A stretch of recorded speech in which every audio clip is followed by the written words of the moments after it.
चलिए आज हम लोग देखेंगे क्या है जनजाति के ऊपर। ये तीसरा वीडियो है ना। विवाह हो चुका है, युवा गृह हो चुका है और छत्तीसगढ़ की जनजाति करके प्ले लिस्ट बना है। आप लोग जाइए, उसमें डल रहा है और पहले उसी टॉपिक को डाला जा रहा है जो आपके लिए इंपॉर्टेंट है और जहाँ से क्वेश्चन जो है बनने की संभावना बहुत ज़्यादा रहती है, जिसको आप लोग एग्जाम के लास्ट में पढ़ते हो। 10 दिन 5 दिन बचा रहता है, तो उसी टॉपिक को मेरे द्वारा उसी टॉपिक को कवर किया जा रहा है।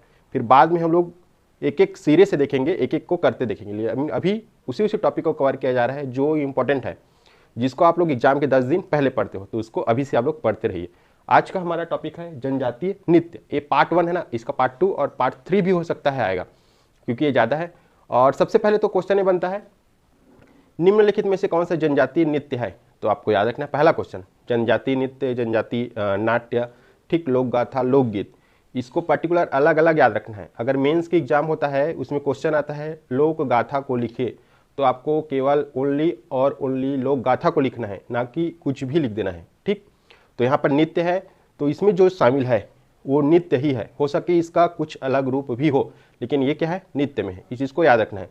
तो चलिए सबसे पहले देखते हैं हम लोग गौर नृत्य। ये क्या है, गौर नृत्य, और इसी को बैसन हार नृत्य या बैसन नृत्य के नाम से भी जाना जाता है या संबोधित किया जाता है। दूसरा चीज़ है इसका आयोजन। इसमें जो लिखा है एक एक लाइन क्वेश्चन है, क्वेश्चन को मेरे द्वारा क्या है आपको बता के यहाँ पर एक्सप्लेन किया जा रहा है ना, इस चीज़ को याद रखना। आयोजन की बात किया तो यात्रा, पर्व और विवाह के अवसर पर इसका क्या है, आयोजन किया जाता है। आप लोग लिखना चाहो तो सीधा इसको एक एक लाइन करके लिख सकते हो सुन के ना, लेकिन मैं क्या है शॉर्टकट बताया हूँ, क्योंकि ज़्यादा लंबा लिखूंगा तो पूरा बोर्ड क्या है भर जाएगा ना। अब जनजाति की बात किया तो इसमें याद रखना दंडामी माड़िया या फिर माड़िया ना, दंडामी माड़िया। कन्फ्यूजन माड़िया और मुड़िया में होता है, इस चीज़ को याद रखना। तो यहाँ पर माड़िया है, अगर ऑप्शन में रहेगा माड़िया मुड़िया तो वहाँ पर कन्फ्यूजन होता है। बाकी जनजाति को आप लोग काट लोगे ना, ठीक, तो ये माड़िया है।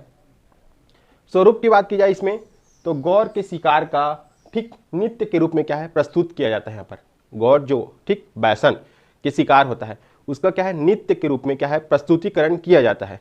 हो गया।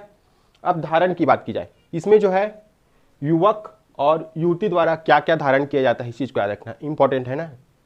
इसमें सर पर क्या है गौर पशु के सींग को क्या है युवक द्वारा धारण किया जाता है। इस स्टेटमेंट में क्वेश्चन पूछ सकता है, दिए गए ठीक विकल्प में ठीक आपको क्या है गौर नृत्य के संदर्भ में कौन सा कथन गलत है या कौन सा कथन सही है, या फिर दे देगा 4 स्टेटमेंट, नीचे देगा कूट 1 2 1 2 3 1 2 3 4 जो भी हो, या 1 और 3 इनमें से सही कूट का चयन कीजिए। और अभी देख लो क्वेश्चन आपका क्या है ट्रेंडिंग क्या है, कोट वाला है, कूट वाला ना। तो युवक क्या है सर पर गौर पशु के सींग क्या है धारण करते हैं, जिसमें क्या है कौड़ियों से सजाकर रखा जाता है। पिछली बार क्वेश्चन पूछा मिट्टी वाला, आप लोग को याद है कि नहीं, 2021 PSC प्री, एक एक लाइन को क्या है वहाँ पर स्टेटमेंट बना दिया गया था। मिट्टी में बारीक कण होते हैं, ये मिट्टी भाटा से उपजाऊ है नहीं है पूरा, ठीक। तो उसी प्रकार आपको याद रखना है स्टेटमेंट वाला क्वेश्चन ना, वन लाइनर वाला जमाना खत्म, ठीक है जी। युवतियों की बात किया तो छड़ी, जिसको क्या कहते हैं तिरुड़, सीधा वन लाइनर में ये क्वेश्चन बन सकता है अगर टफ क्वेश्चन पूछना चाहे तो। गौर नृत्य में युवतियों द्वारा धारण की जाने वाली छड़ी को किस नाम से संबोधित किया जाता है, तिरुड़, ठीक। या फिर तिरुड़ छड़ी युवतियों द्वारा धारण की जाती है दिए गए कौन से नृत्य में, ठीक। तो आपको लेना है गौर नृत्य। हो गया। विशेष की बात की जाए तो संसार का सबसे सुंदरतम नृत्य कहा है, गौर नृत्य को किसके द्वारा कहा गया है, तो आपको पता होगा वेरियर एल्विन के द्वारा, नहीं पता तो याद कर लीजिए वेरियर एल्विन के द्वारा। चलिए नेक्स्ट देखते हैं। अगला आपका अटारी नृत्य। अटारी, तो अटारी आप लोग बहुत कम पढ़े होंगे, इसको याद कीजिए, इंपॉर्टेंट है। ये जो है भूमिया बैगा के द्वारा किया जाता है, भूमिया बैगा ना, और ये जो आपके बघेलखंड पूर्वी बघेलखंड वाले एरिया में होगा ये पाए जाते हैं। अब प्रस्तुति की बात की जाए तो इसमें एक पुरुष के कंधे पर 2 आदमी जो है आरूढ़ यानी चढ़कर क्या है ये नृत्य का क्या है प्रस्तुतिकरण किया जाता है। एक पुरुष के कंधे पर 2 आदमी आरूढ़ होकर ना। अगले देखते हैं फाग नृत्य। फाग नृत्य, तो अवसर की बात किया तो फाग नृत्य होली के अवसर पर किया जाता है, होली के अवसर पर, पहला लाइन ये क्वेश्चन है। दूसरा है नृत्य जो है जनजाति की बात की जाए तो बैगा और क्या है गोंड जनजाति के द्वारा किया जाता है। कौन से नृत्य, फाग नृत्य। वाद्य यंत्र याद रखना, इसमें आपको मांदर और टिमकी, बहुत ज़्यादा कन्फ्यूजन होता है। मैं तो बोलूँगा आप लोग वाद्य यंत्र वाला जो आप अपना क्या है नोट्स बनाते हो, की पॉइंट वाला नोट्स ना, उसमें एक जगह लिख लेना वाद्य यंत्र बहुत सारे नृत्य में अलग अलग आते हैं। फिर यही जो है छोटे छोटे चीज़ जो है एग्जाम में कन्फ्यूजन करता है, लगता है हमें कि हमको सब याद है, वहाँ जाके दिक्कत होता है कि फाग नृत्य में मांदर होता है, टिमकी होता है कि ढोलक होता है कि क्या होता है, फंसना क्या है वहीं पस होता है ना। तो ये छोटी छोटी चीज़ों को ध्यान देना है। ज़्यादा चीज़ों क्या है ऑब्जर्व करने में या ज़्यादा चीज़ पढ़ने में कंटेंट पे ज़्यादा ध्यान नहीं देना है, कंटेंट की क्वालिटी में ध्यान देना है। ये आपको याद होना चाहिए फाग नृत्य क्या है, मांदर और टीम की, ठीक है, एग्जाम में क्वेश्चन पूछेगा तो। फिर विशेष है लकड़ी की चिड़िया एवं मुखौटों का इसमें क्या होता है, प्रयोग होता है। लकड़ी की चिड़िया का और मुखौटा का क्या होता है, फाग नृत्य में प्रयोग होता है। अगले देखते हैं बिल्मा नृत्य। तो बिल्मा नृत्य का आयोजन जो है विजयादशमी के अवसर पर किया जाता है। विजयादशमी यानी कि दशहरा के अवसर पर। नवरात्रि का क्या है जब शुरू होता है तो 10वां दिन होता है क्या है आपका, विजयादशमी। अब इसमें नृत्य स्त्री एवं पुरुष दोनों द्वारा किया जाता है। बिल्मा नृत्य कौन है, स्त्री और पुरुष। जनजाति की बात किया तो इसमें बैगा और गोंड जनजाति के द्वारा यह किया जाता है।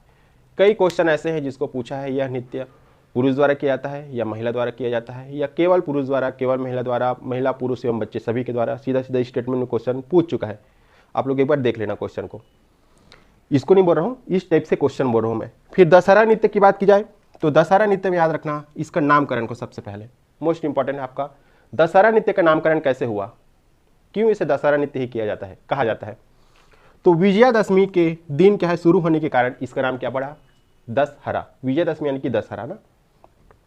जनजाति की बात किया है दशहरा नृत्य तो याद रखना आपको बैगा जनजाति। कौन सी जनजाति जी, बैगा। अब विशेष चीज आपको याद रखना है, ये जो है जनजाति नृत्य का क्या है, द्वार कहलाता है। मोस्ट इंपॉर्टेंट आपके लिए, जनजातीय नृत्य का द्वार कौन सी नृत्य को कहा जाता है, सीधा सीधा क्वेश्चन। तो क्या लेना है आपको, दशहरा नृत्य। तो कुछ इस प्रकार हमने देखा आज नृत्य। पार्ट 1 है ना, पार्ट 2 अभी और आएगा, क्योंकि अभी जो जहाँ से मैं ले रहा हूँ सोर्स उसमें और भी दिया है अभी ना, तो उसको देखेंगे। तो आप लोग एक बार इसका स्क्रीनशॉट ले लीजिए।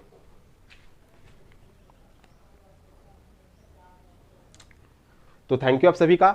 वीडियो को लाइक कीजिए, चैनल को सब्सक्राइब कीजिए और कृपया करके हम्बल फुली रिक्वेस्ट है आपसे ज़्यादा से ज़्यादा अपने दोस्तों में क्या कीजिए, शेयर कीजिए।